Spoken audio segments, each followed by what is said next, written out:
દસાડા તાલુકાના પાટડી, હિંમતપુરા, નારણપુરા, સુરજપુરા અને બામણવા જેવા ગ્રામ્ય વિસ્તારમાં ગણોત ધારાની કલમ 192 અને 193 ની પડતી નોંધથી વર્ષોથી અનેક હાલાકી ખેડૂતો વેઠી રહ્યા છે। જે મામલે ખેડૂતોની વાત કોઈ ન સાંભળતા આખરે પૂર્વ ધારાસભ્ય નૌશાદ સોલંકી, ખેડૂત હિત રક્ષક સમિતિના પ્રશાંત પારીખ, વિક્રમભાઈ રબારી સહિતના અનેક ખેડૂતોએ પદયાત્રા કરી અને કલેક્ટર કચેરી ખાતે પહોંચ્યા હતા, જ્યાં સૂત્રોચ્ચાર બાદ રામધૂન બોલાવી સરકારની આંખો ઉઘાડવાનો પ્રયાસ કરવામાં આવ્યો। વિશાળ સંખ્યાની અંદર ખેડૂતો આજે કલેક્ટર કચેરીએ પદયાત્રા કરીને આવ્યા હતા। એ લોકોના પ્રાણ પ્રશ્નો છે, અનેક વર્ષોથી ઉકેલાના નથી।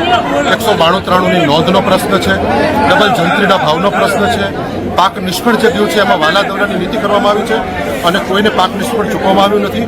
આ બધા જ પ્રશ્ને જે હિંમતપુરા અને નારણપુરા ગામનો પ્રશ્ન છે, આ પ્રશ્નોને કલેક્ટરશ્રીને આજે આવેદનપત્ર આપ્યું છે અને માન્ય કલેક્ટરશ્રીનો પણ આભાર માનું છે। એમને નીચે આવી અને બધા ખેડૂતોની વચ્ચે એમણે બધાની વાત સાંભળી છે। સાહેબ, પાટડીના ધારાસભ્યનું આપે રાજીનામું માંગ્યું છે, એમને સસ્પેન્ડ કરવાની માંગણી કરી છે, આપ કહી રહ્યા છો કે એમને અપમાન કર્યું છે, શું હતી એ સમગ્ર બાબત?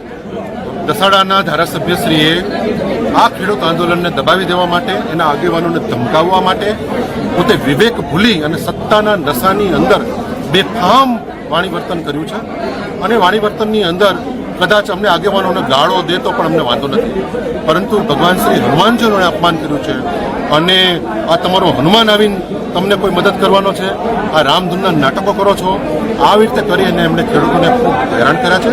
મારી માંગણી છે કે ભારતીય જનતા પાર્ટી જો પોતાને હિન્દુ સંસ્કૃતિવાળી, હિન્દુ ધર્મના રક્ષક ગણાવતી હોય તો આવા ધારાસભ્યને તાત્કાલિક એણે ભાજપમાંથી સસ્પેન્ડ કરવા જોઈએ અને એમને ધારાસભ્ય પદેથી પણ એમનું રાજીનામું લઈ લેવું જોઈએ અને જાહેરમાં આવી અને ભાજપના પ્રદેશ પ્રમુખ અને મુખ્યમંત્રીએ ગુજરાતની માફી માંગવી જોઈએ કે અમારો ધારાસભ્ય આવી રીતનો આવા સંસ્કારવાળો નીકળો એટલે અમે ગુજરાતની જનતાની માફી માંગી। સાહેબ, આપ ઓડિયો પણ એક વાયરલ કરવાની વાત કરી રહ્યા છો, એ ક્યારે કરવામાં આવશે? માન્ય ધારાસભ્યશ્રી કાં તો મુખ્યમંત્રીશ્રી માફી માંગે અથવા મારા ઉપર બદનક્ષીનો દાવો કરે કે આ ખોટું બોલે છે, જો એમનામાં હિંમત હોય તેઓ ચેલેન્જ કરીને એવો દાવો કરે એટલે અમે એમની ઓડિયો ક્લિપ રજૂ કરીશું।